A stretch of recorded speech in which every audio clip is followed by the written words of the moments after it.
Welcome. My name is Lars Johannessen. I'm a professor here at Oslo Metropolitan University, and I'm very excited to welcome you all to this open guest lecture. Today's guest is Professor Monika Krause, who received her PhD in sociology from New York University in 2009, and who is now a professor of sociology at London School of Economics. And as you can see, her research areas span a wide range, including the sociology of culture, knowledge and expertise, political sociology, human rights and humanitarianism, the sociology of organizations, and sociological theory and theorizing. And regarding the latter two, I could also add that Monika was the recipient of the 2019 Louis A. Koser Award for Theoretical Agenda Setting in Sociology. Professor Krause is perhaps best known for the two books you see on this slide. On the left, you have The Good Project from 2014, and on the right, you have Model Cases from 2021, which is perhaps the one most directly related to today's topic. I've also included a slide listing some of her many other brilliant works of relevance for today, including her relatively recent paper, Theorizing from Neglected Cases. And today's lecture bears almost the same title, but it's been trimmed down just a bit more to read simply Theorizing from Cases. And in this lecture, Professor Krause will discuss how our theories are shaped by the cases we choose, and how greater reflection on those choices can improve our theoretical work. The lecture itself will last for about 45 minutes, followed by a comment from Professor Fredrik Thue, before we open for questions from the audience. And please note that the lecture and the comment will be recorded, but audience questions will not, so don't hesitate to raise your hands if you have any questions towards the end. And as a final remark, I also want to add that this lecture is organized in collaboration with the Norwegian Sociological Association, and they have also organized a separate lecture with Professor Krause at 2 p.m. tomorrow, titled What is Sociological Critique?, which will be held at the University of Oslo. So please do consider attending that lecture as well. And with all of that being said, I'm excited to give the floor to Monika Krause. I suggest we give her a warm round of applause.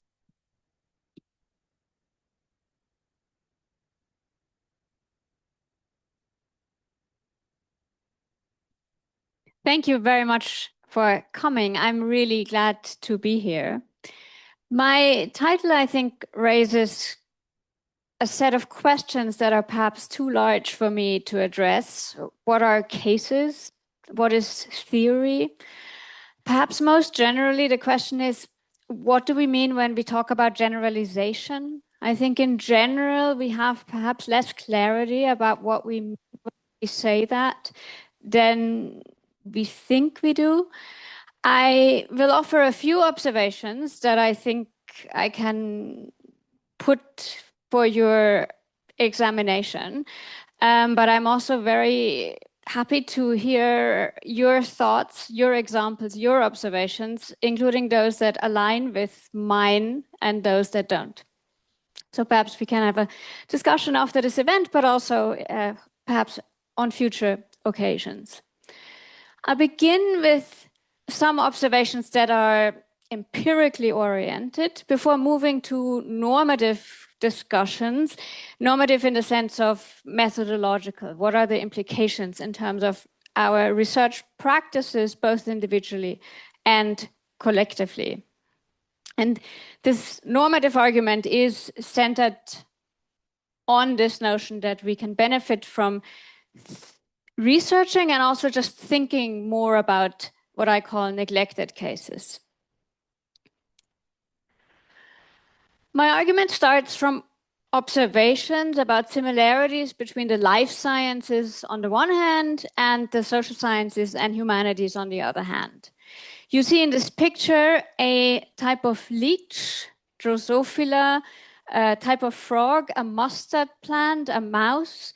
And these are, of course, the model systems of the life sciences. So research objects that concentrate a lot of attention, organize whole research fields, and are used to answer a whole range of very broad questions about organisms more generally.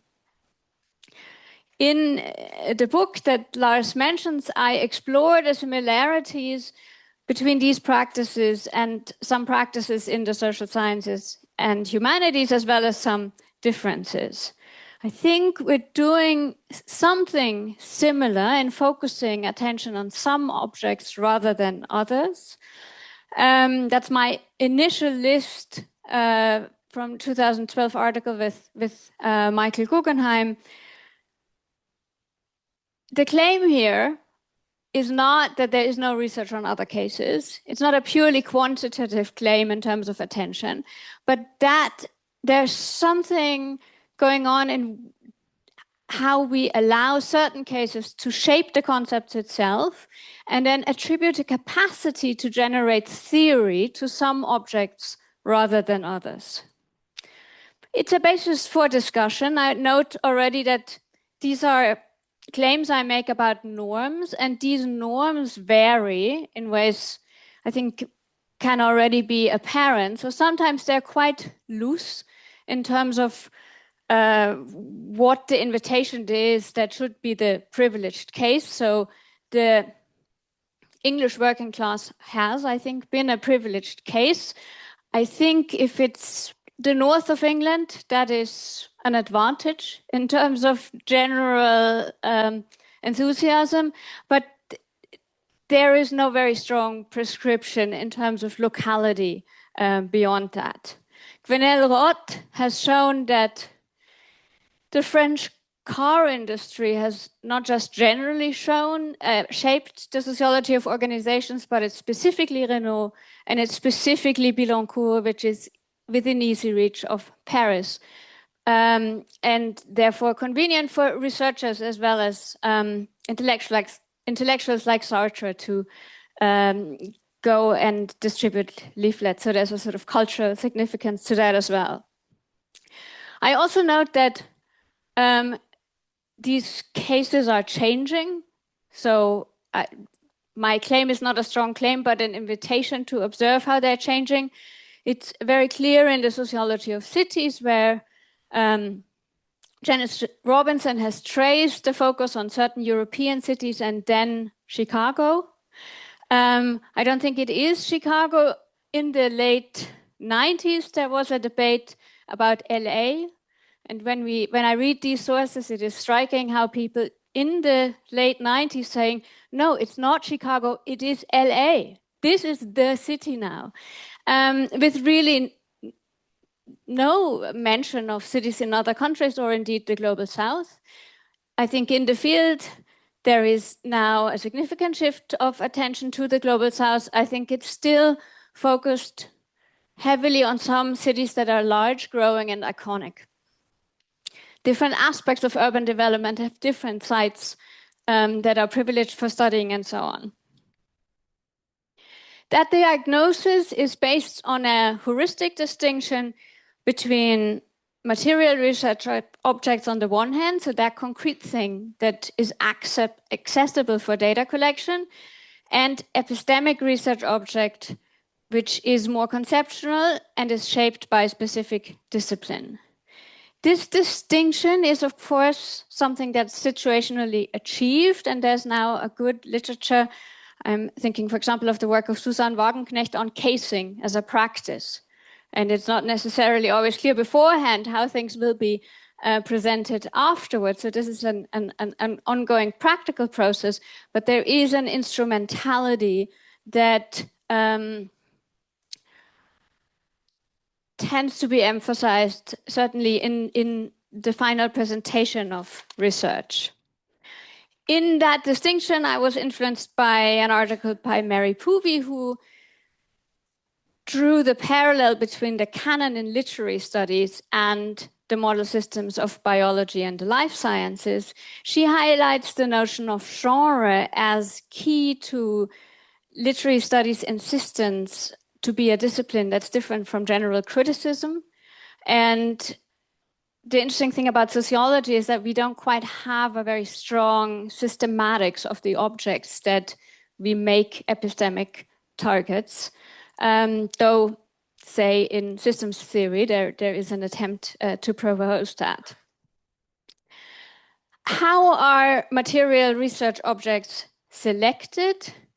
I just want to highlight that they're not necessarily selected for strategic reasons, and that point is perhaps obvious to us now, but is relevant to make in dialogue, for example, with Robert Merton, who did talk about the parallel between sociological methods and biological use of model systems, but called model systems strategic research objects. So almost sort of defined the rationality of selection into the way he defined the term. I think a range of factors that are not necessarily strategic, that are not necessarily only to do with epistemic benefits, shape the selection of research objects. And I have a list of factors, we can add others. Macrohistoricism is, I think, a sort of ideological factor that is emphasized by post-colonial theory and is what is most commonly called Eurocentrism. So the philosophy of history that implicitly endures, even though largely the social sciences have moved away from the philosophy of history, have led the social sciences not only for parochial reasons to focus on countries in Europe and the global north, but have led them to postulate, and I think it's quite explicit in Marx, that we're studying these countries because that's where everyone else is going. And so that leads to neglect of other cases or to a selective inclusion under other categories, such as development, historically. But also in other subfields, there's a tendency to focus, and that's what I call microhistoricism, on the most advanced cases. There's a sort of neophilia in the studies of technology and media studies, but also the sociology of work. We want to study innovation, the most efficient ways of organizing, or the most advanced forms of exploitation, on the assumption that certain sites show us where things are going in general. Convenience matters. Mario Louis Small has highlighted that very few doctoral dissertations are written far away from the site of the university, where the university is done, with the exception someone has a partner, or with the exception of what is labeled relative to the university international research. Among historians, I think there is a discussion about the archives that are nicer to go to. Some archives also give you money so that you go there. And some archives, conversely, make it really difficult for you to access them. And in literary studies, there's the phenomenon of heirs of writers who veto research on their predecessor.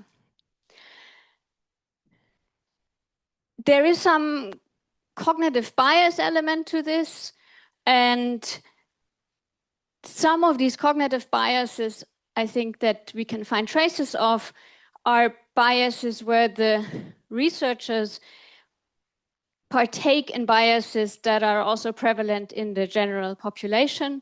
So I think in the sociology of migration, there is a predominant focus on migration for work, and the sort of, I know, great projects on migrating for love, but it continues to be a sort of counterintuitive case. And there's a sort of gender dimension to that as well. And I think it fits the popular schemas associated with the figure of the migrant. And sometimes these schemas are particularly the result of histories within research communities.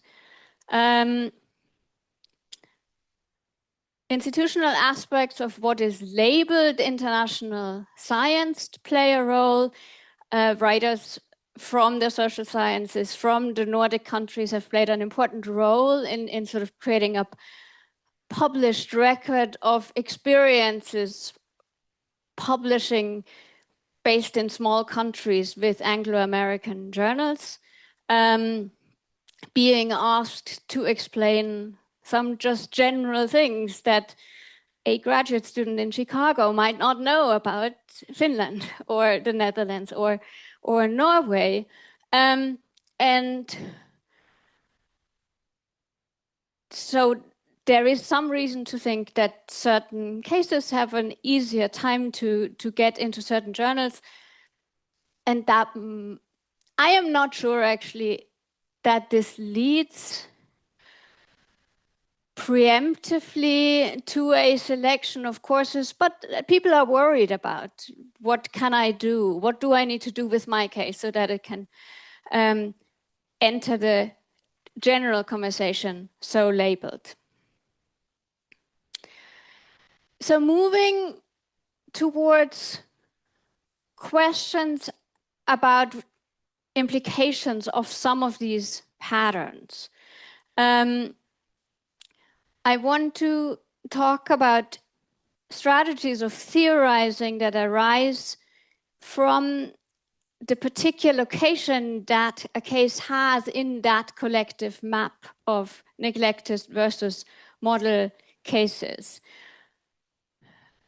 There's a debate about theorizing, which we could continue. I think in general, the move from theory to theorizing, prominently associated with Richard Svedberg, has helped to bring discussions of theory closer together with discussions of methodology. And I'd be interested to hear what your experiences have been. It's also is open, I think, to bringing together empirical observations of research practices and patterns in research practices with methodological consequences. I think theorizing has legitimately all of these meanings and maybe more. The point I have thought is sometimes worth emphasizing is the first part about conceptualization. I think it's worth emphasizing because I think it is, for several reasons, sometimes treated as only a sort of preliminary step. So if we're really privileging linear causal explanation, understandably, if that's the only thing that really is a contribution, understandably, we want to move quite quickly from conceptualization to measurement and to establishing these causal relationships. That makes sense, but it's not the only thing that the social sciences contribute, and leads also to then some importing of conceptual and variables that already come with the data that we can benefit from rethinking. Another reason why conceptualization is worth highlighting is that I think we want to highlight that it's something that we're all doing. So I guess the other foil here is the assumption that the conceptualization is something that, I don't know, Pierre Bourdieu has already done, right? So then I don't need to, I have the concept, I take it, I do something with it. But we're all engaged in a dialogue, I think, between concepts and empirical observations in direct research, but also just in thinking about concrete circumstances. I would also note that conceptualization, and I have not yet met anyone who disagrees with me on that, including very committed, very successful quantitative researchers, that conceptualization is the basis of all the other ends that the social sciences can pursue. So conceptualization is a part of description, different kinds of explanation, linear causality among just one among them, and critique. Now it happens that I think neglected cases are particularly useful to help us think actively about conceptualization. And that's what I want to discuss now.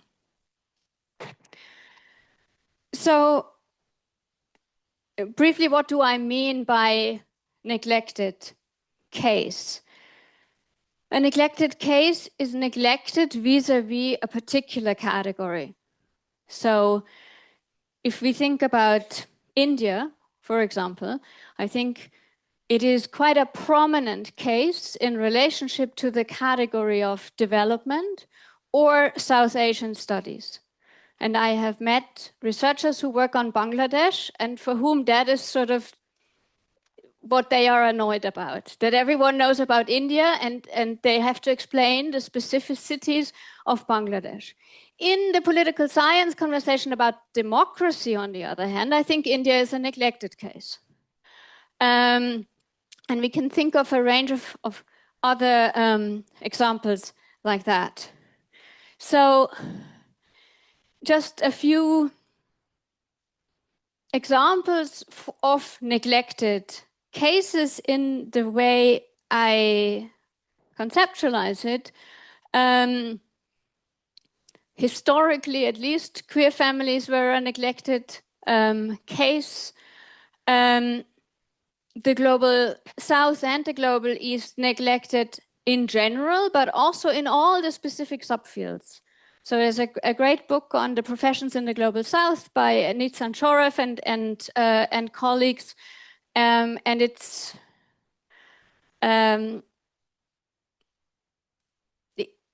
it seems immediately clear that this is very generative, just thinking about it.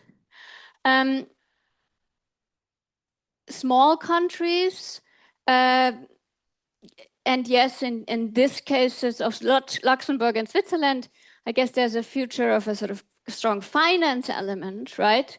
But yeah, so if we think, the relationship between the state and capitalism is sort of interesting, then I think we should think more about those countries for theoretical reasons than the US, perhaps, which the US, France, I think historically France was the model case for the state.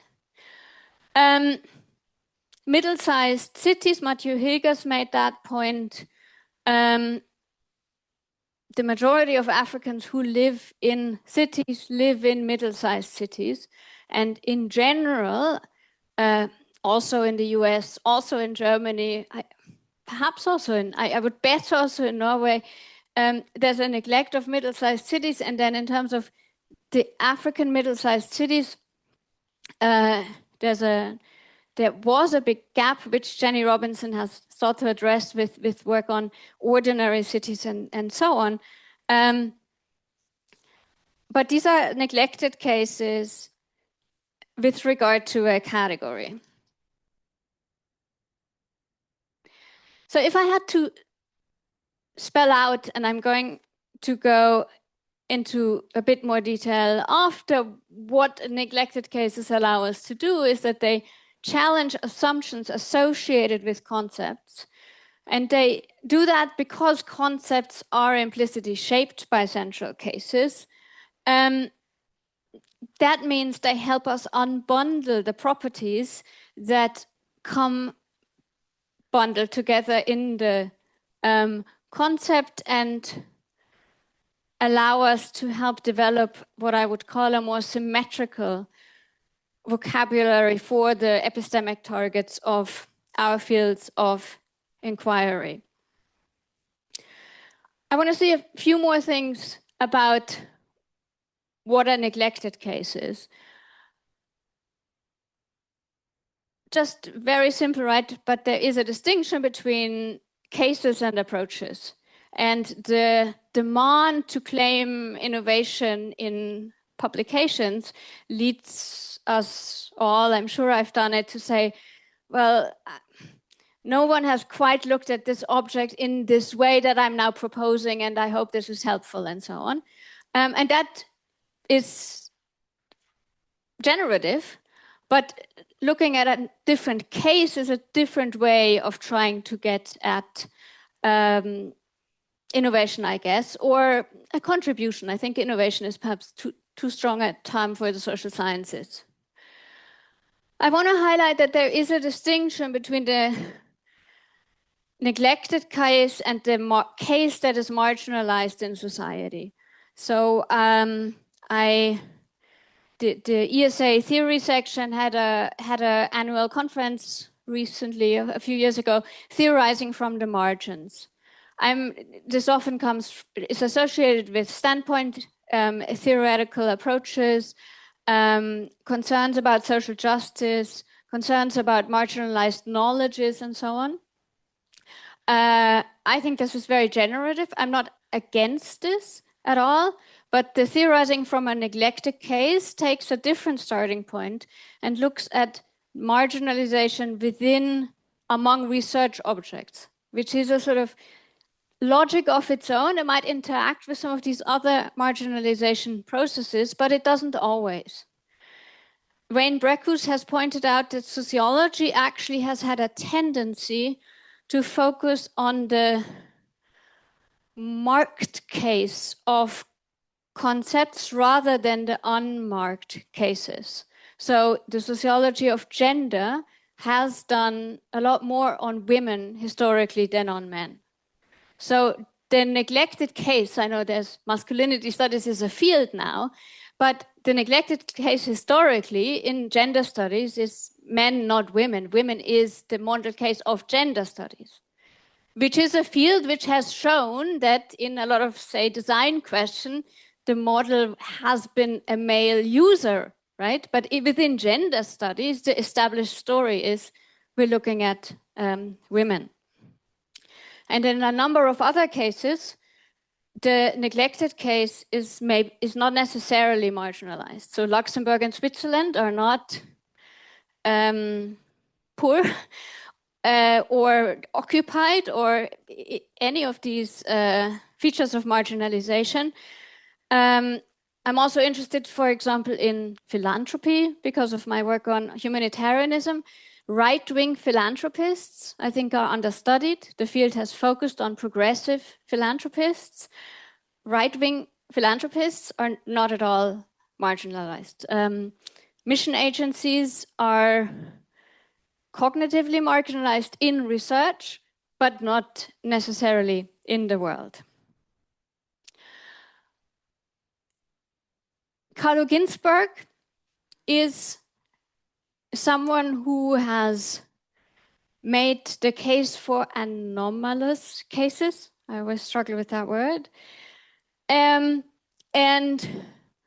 says some of what I think I've also tried to say, and says anomalies are richer from a cognitive point of view than norms, insofar as the former invariably includes the latter, but not the other way around.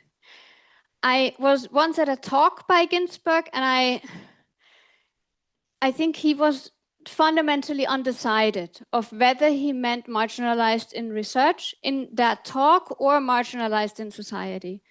The person in the cheese and the worms is marginalized in society. At the same time, Ginzburg wants to take us out of the European capital cities that the dominant historiography he was opposing had focused on. So in his case, maybe they coincide, but he isn't, I think, so clear about the distinction because perhaps he wants them to be in congruity most of the time, but I don't think they are always. There's another distinction that I think the use of anomalous brings in for us, and I don't think people always clearly distinguish, is the distinction between the explanatory anomaly and the descriptive anomaly. There's also a good article by Ivan Ermakov on a version of anomalous cases, and I think he's also unclear on that. So the anomalous case with regard to an explanation requires you to see a pattern and then be struck by a case that doesn't fit the causal pattern. Now, these are great cases to have as researchers, and they allow us to challenge our assumptions about that causal pattern. But it's really hard to find one if you really have, if you really need one. I think it's not, I think the descriptive anomaly is also interesting. And so I'm focusing on the descriptive anomalies. So neglected cases are descriptive anomalies with regard to the concept, not with regard to any causal claims. And whereas I think, just pragmatically speaking, the explanatory anomalies are great if you have one, the neglected cases are actually quite accessible. So within any case that you might be researching, you can think about how they relate to model cases and neglected cases.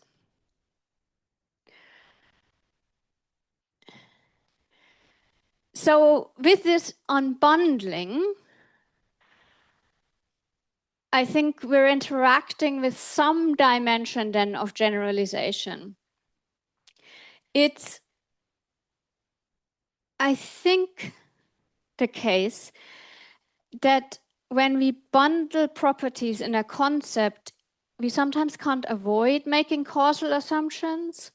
So if we're thinking that cities are liberal and tolerant and diverse, it's somehow hard not to think that there's a causal link. And I think partly for that reason, there is a sort of minimal causal element and a sort of generalization simply in noticing neglected cases. So we can note that not all cities are dense, not all cities are interesting. There's a great German compilation called Boring Places. And of course, it's the places that everyone is actually from, with some exceptions. Not all cities are growing. Not all cities have cityness or are liberal. Not all cities are functionally differentiated. So this is work by Lubimau on Soviet monotowns built around a particular industry, which I think challenge our assumptions. Sometimes these types of statements might be trivial, and sometimes maybe they don't go very far. I think sometimes they're not trivial. And so I've been very interested in this Facebook group by scholars, I think currently based in Germany, Ivan Sablin and Moniz Bandera, who collect all this work on parliaments that are not democratic. And I think it starts with the historical interest that Sablin has on former Soviet republics, including during Soviet times, that all had parliaments and so on. But it is just following the collection of also publications that they bring together helps me think about, okay, what is a parliament? How does the performative aspect that some of these non-democratic ones also have, how does that make me think about the performative aspects of the democratic ones that I follow more closely and so on? So I don't think it's always trivial, though sometimes it might be. And so a quotation by Lars, who I like because he is, of course, a very important quantitative researcher, but also the author of The Unemployed in Marienthal, and so really brings together, I think, sociological thinking in interesting ways. And he describes here what a variable is. Roughly at the time where Blumer, I think, as the president of the American Association, was railing against variables.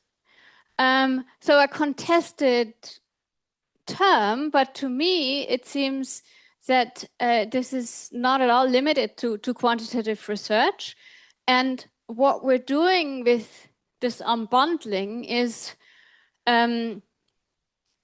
changing the combination of indicators and showing how they're not necessarily all varying together. Sometimes, if we're doing this work about unbundling the properties, we can also change the imagery of the concept. And so Lars and Barton also talk about going from the typology to the full grid of dimensions that lie behind the typology. And just two examples that I find convincing, where scholars have argued, if we take the neglected cases seriously, we need to come up with a new concept. And so Herb Gans has said, yeah, so if we look at the mess of forms that are called cities or are unjustly not called cities, what we really need, instead of an urban-rural distinction that does a lot of the bundling, is a sociology of settlements to capture the variation in new ways. A move that in some formal ways has some similarity is the move to move away from the sociology of the family to the broader concept of cultures of kinship and care, so that you then have a concept where, say, different forms of queer families, but also single-parent families, multi-generational households, and so on, are no longer the outlier vis-a-vis the general concept. It's easy. It's perhaps a bit too easy to polemicize against the model cases sometimes. And so I want to also speak a little bit about theorizing from model cases. I think model cases have a function. I at least noticed that in the classroom, and I think we also notice it in international context, right? They help us communicate with each other.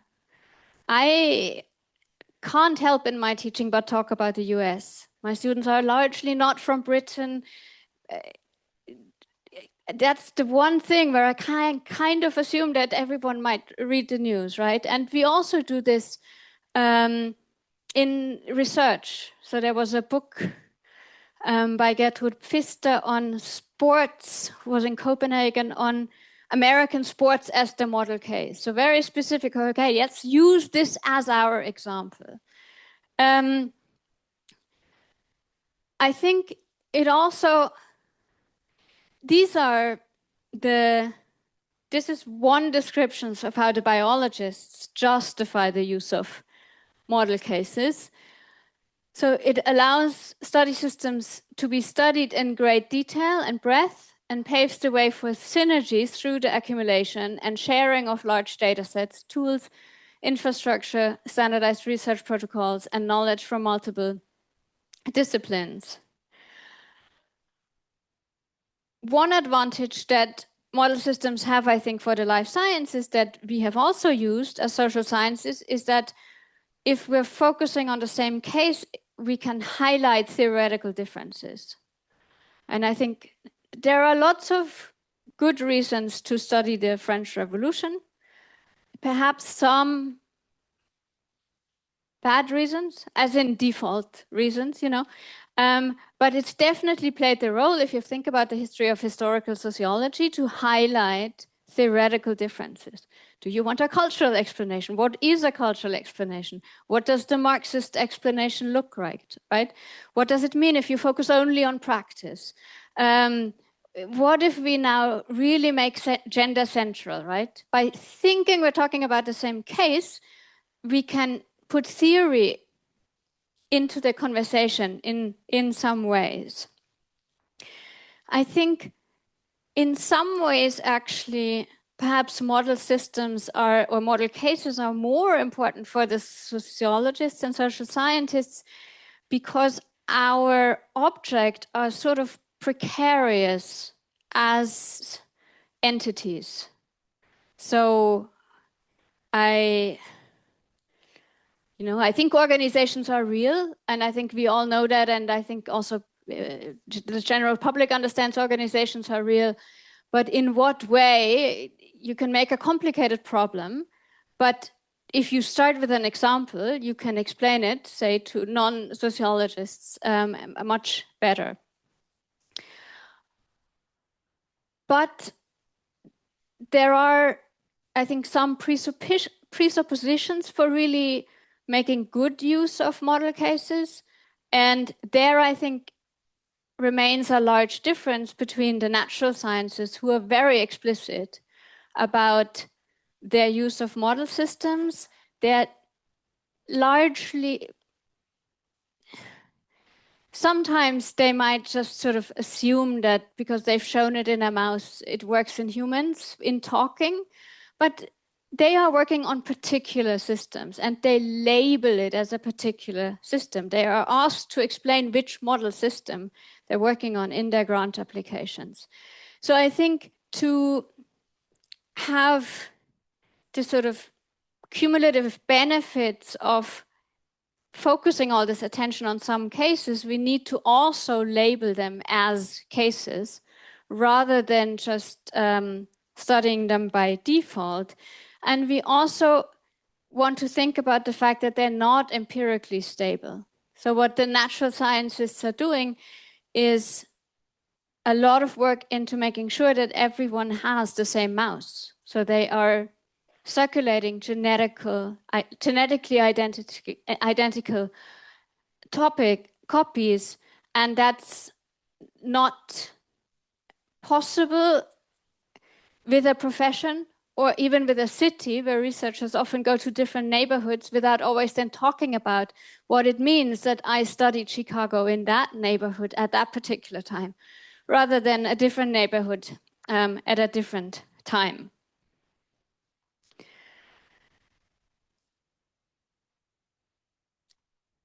I have said that neglected cases are quite accessible, and I just want to reinforce this point before moving towards the end. I think we can think about neglected cases even if we have been given a research object. Sometimes we're working in a project where we haven't chosen the cases. Sometimes the funding is tied to a particular case. Sometimes we have very personal reason to study a specific case and no other case. But in all these cases, we can think about what are the model cases that this object relates to. There's the possibility of casing it a different way, right? Is this a casing of a leisure activity, or is it a casing of religion, or is it a casing of activism? These are questions we can answer.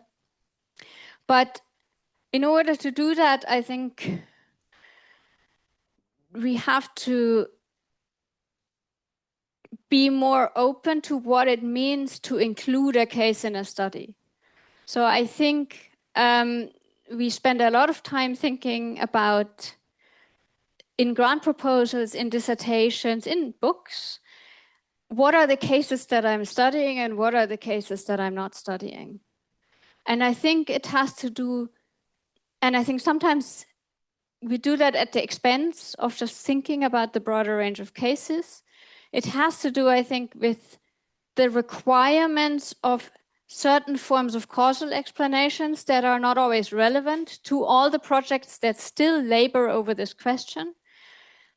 It has to do with the associations of the term research. So, of course, on some cases, we usually want to really also collect new data and bring new information and be really, really expert.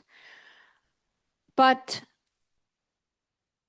it doesn't mean that we should not also think about other cases in less intensity, for example, by drawing on the literature that's already there.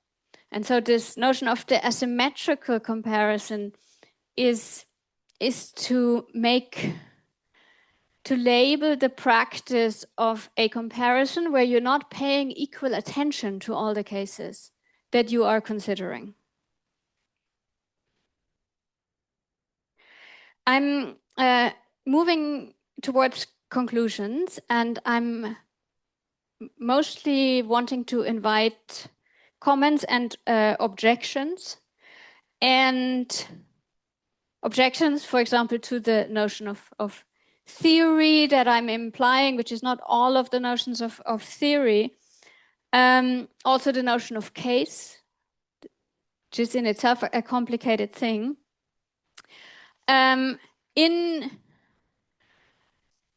There's perhaps some objections that I already want to preempt, and so those are my two last points. The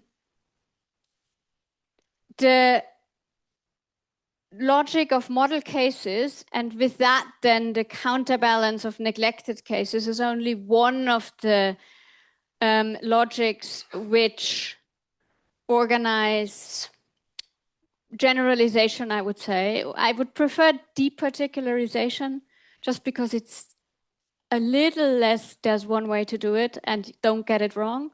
So these are different ways of departicularization in different research fields, which we find in a range of disciplines across science and non-science. So the logic of coverage is something that's very common in both anthropology and in planetary science, but also have versions in sociology, and we can discuss these more. The last objection I want to mention is referring to arguments I've had, and I'm very happy to continue them, but I have had the response to say, well, but isn't the problem with the case and the model case the reification that you're doing when you're calling something a case? And haven't we moved beyond that by thinking about things relationally? And there's a range of approaches, movements that carry the banner of relationalism. By the way, sometimes, and Latour is a particularly bad example in an article in the BJS in around 2011, sometimes they're like, I'm relational, you know, like Latour is like, I've just invented relational social science. But it's often this, they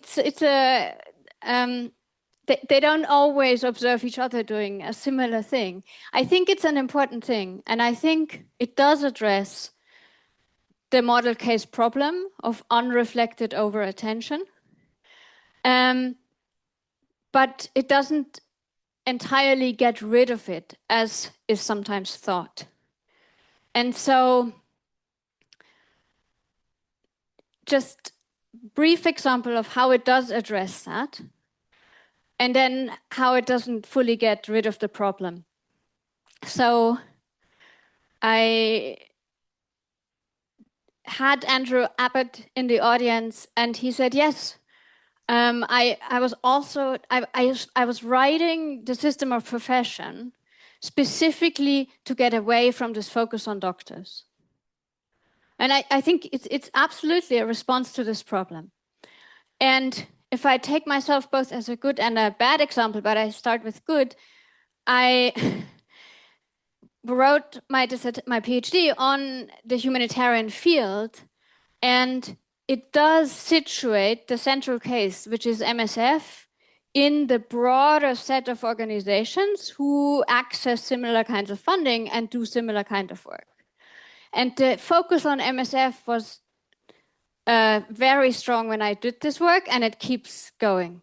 And yes, it's a very exciting case, very well known in the general public and so on, but it's a field. And we need to think about the relationship between different actors. And so relational work is one response to over attention or selective focus. But in some sense, all sociological object categories are relational. An organization is a relational phenomenon. We might sometimes forget about it, but I think foundationally that's how we think. We think of the self as a relational phenomenon, right? And so, yeah, it's good to remind ourselves and so on. But even with these extra relational research objects, the problem recurs. So some fields have shaped the concept of the field more than others, say in France, helpful, yeah. But then also some fields stand in privileged ways for other phenomena. So, I was focusing on Western funded international NGOs, and there's a large debate of whether that should in any way or should be privileged as what internationalism means to the extent that it has been in the literature in IR and sociology and development studies. Similarly, of course, yes, thinking from nation states to empires focuses on relationships in new ways. But again, some empires have been more the focus of attention than other empires. So the work is important, and it does go in that direction. But the problem doesn't entirely go away. And I think if it does go away, then it is because authors or traditions perform some kind of theoretical closure whereby they no longer pay attention to the variation in the world. So yeah, if you think Bourdieu has defined field once and for all, then you don't have a variation problem anymore. If you're thinking you're dissolving the city in planetary urbanism, that is just one thing, then you don't have a case selection problem anymore. But if you're being attentive to developing concepts in dialogue with variation in the world, then the problem will persist in some way, and it's just helpful to perhaps confront it thinkingly and also in dialogue with each other. Thank you.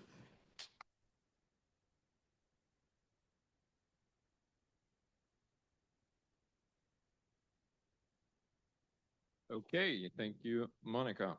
Now we will have a comment from Professor Fredrik Thue, who is a historian at the Center for the Study of Professions here at OsloMet. So we're excited to hear what you have to say. Yeah, thank you very much, and thank you for this opportunity to comment. I must start, I think, on a kind of personal note, because when I prepared for this comment, I had a feeling that this idea of theorizing from neglected cases actually brought together almost everything I've been doing in academia without being completely aware of it myself. I was not completely unaware of it, of course, but this gave me a kind of new framework or language in which to think about my own scholarship. So I would therefore take the liberty of being a little bit egocentric in the start and give some examples of how this made sense to me. I am a historian, not a sociologist. And one might say that the interest in neglected cases, so to speak, lies in our DNA as historians. But to theorize from neglected cases is perhaps another story, not so obvious to every historian. My first example, which is what I'm actually doing right now and hopefully soon will finish, is an attempt to bring in a neglected case in the understanding of what professions are.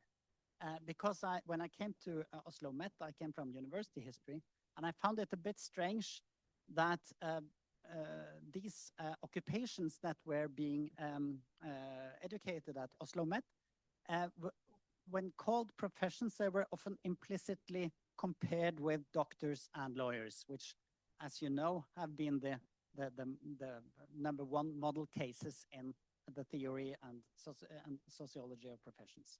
And this comparison often also had a kind of normative dimension. If you want to be a proper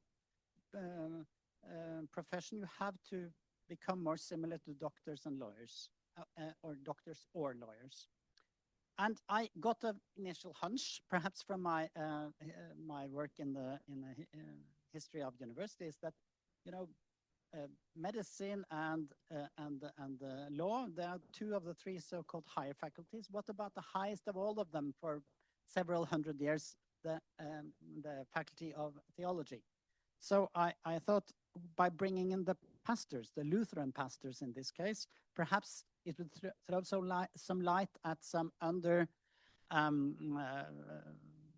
elaborated dimensions of this, like teachers, nurses, and social workers.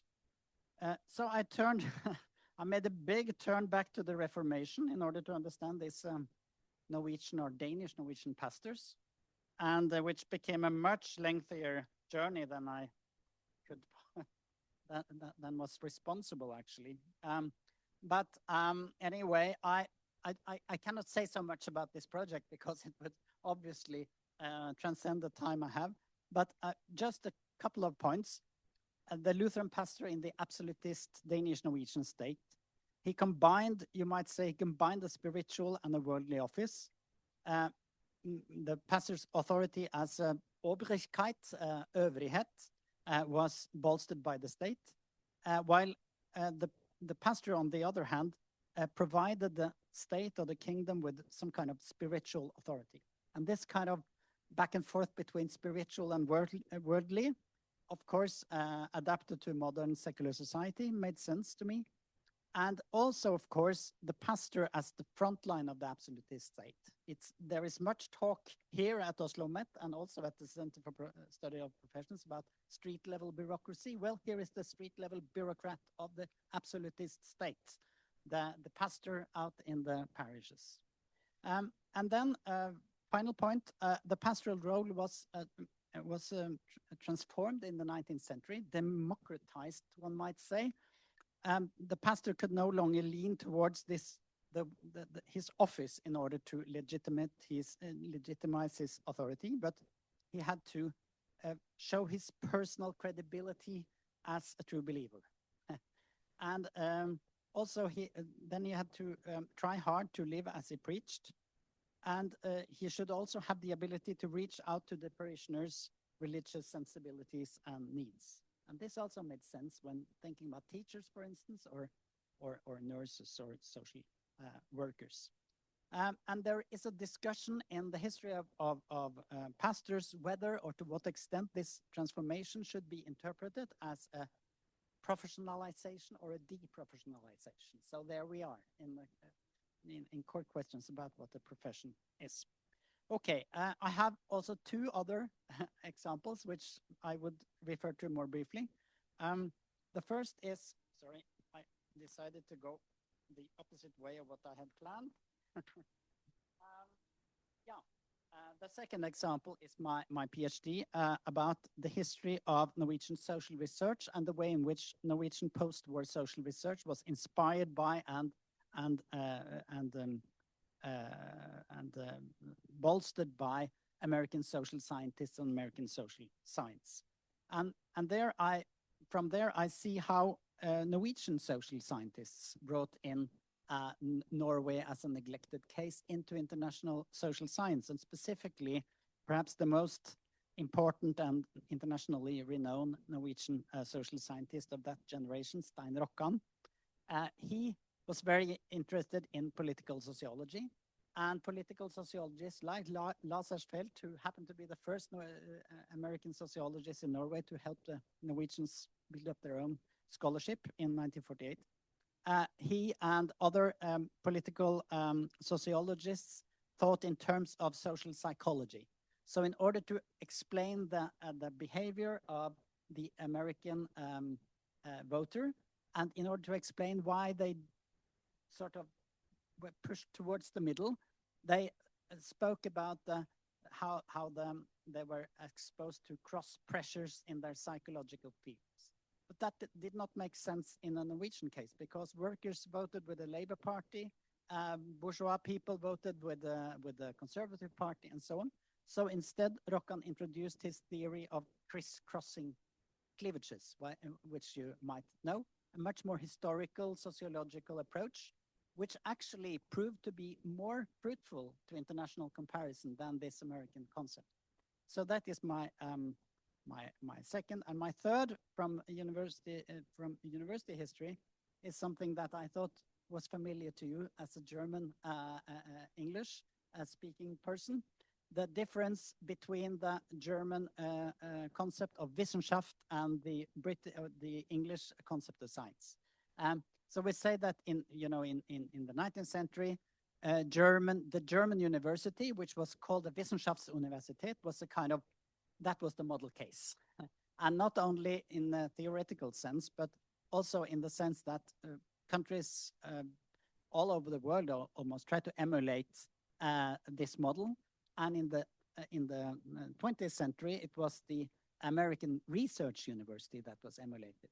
Now, the concept of Wissenschaft and the concept of science have different connotations. And when Wissenschaft was introduced in the early 19th century, the model case of Wissenschaft was not the natural sciences, but the humanities, and specifically classical philology, or Altertumswissenschaft in German, and other humanistic scholarship, which also meant that the natural sciences, at least in the beginning, were interpreted with this as the model case. Whereas the concept of science is much more connected to natural science, which also means that those who apply the concept of science, they interpret the humanities and the social sciences by using the natural sciences as model case. So this is a kind of interesting example, I think. Now, okay, move to my more principled part. I think, as you also mentioned, there are some interesting implications of what you said or what you are working with for what kind of publication patterns in scholarship and science that we should encourage.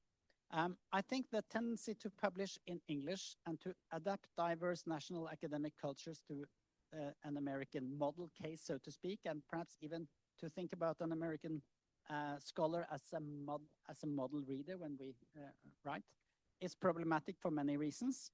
And it's also problematic because model cases in the social sciences are often intrinsic to our language and concepts. For instance, which are illustrated with the example of Wissenschaft and science. But on the other hand, if science and scholarship would not have a functioning lingua franca, it would be impossible to bring back the theoretical takeaways from neglected cases into a disciplinary dialogue. So it's not a question about choosing a national or an international or an English or other kinds of languages. We have to do both, and we have to combine them in creative ways, I think. So there is a need for diverse and, let's say, polyphonic scholarly communication, and particularly so in the social sciences, I think, which could stimulate a dialogue and interplay between different social contexts, experiences, languages, or cases in social scientific theorizing. And that brings me to my last point. Is there a principal difference between the natural and the social sciences in this respect? And then I had to apologize for my sometimes rather old-fashioned approach to this problem. I know that simplistic dichotomies between the social and the natural sciences could be naive, but still I think there are some differences. And my first point is the connection between the concepts we use in the social sciences and in history, and concepts that are used in the vernacular or ordinary speech. As a historian, if I'm interested in, let's say, estates in an early modern society, I can use the concept without relating it explicitly to the way the concept was used at the time, but the question about what concepts were actually used at that time is always relevant and interesting. And the same goes, I think, for much social science in general. If you use a concept like urban life, it is interesting to what extent this term is used in everyday language, how it influences actors, how it influenced their self-interpretation, and also how the way it's used in everyday language has implications for what it means in social science. I don't think that at least interpretive social sciences could not just isolate their conceptualizations from everyday life. And also, of course, social phenomena are shaped by the social context in which they are situated. One might argue, for instance, that the city in a liberal capitalist economy might be systematically different from a city in a Nordic or European welfare state, whereas a fruit fly is a fruit fly wherever the laboratory is situated. And finally, my absolutely final point, historical experience influences the way in which the color of the concepts, that our evaluations of phenomena, let's say a concept like democracy or bureaucracy or religion, is flavored, I think, by our historical experience. And that means that the situatedness of these concepts is important. Okay, thank you.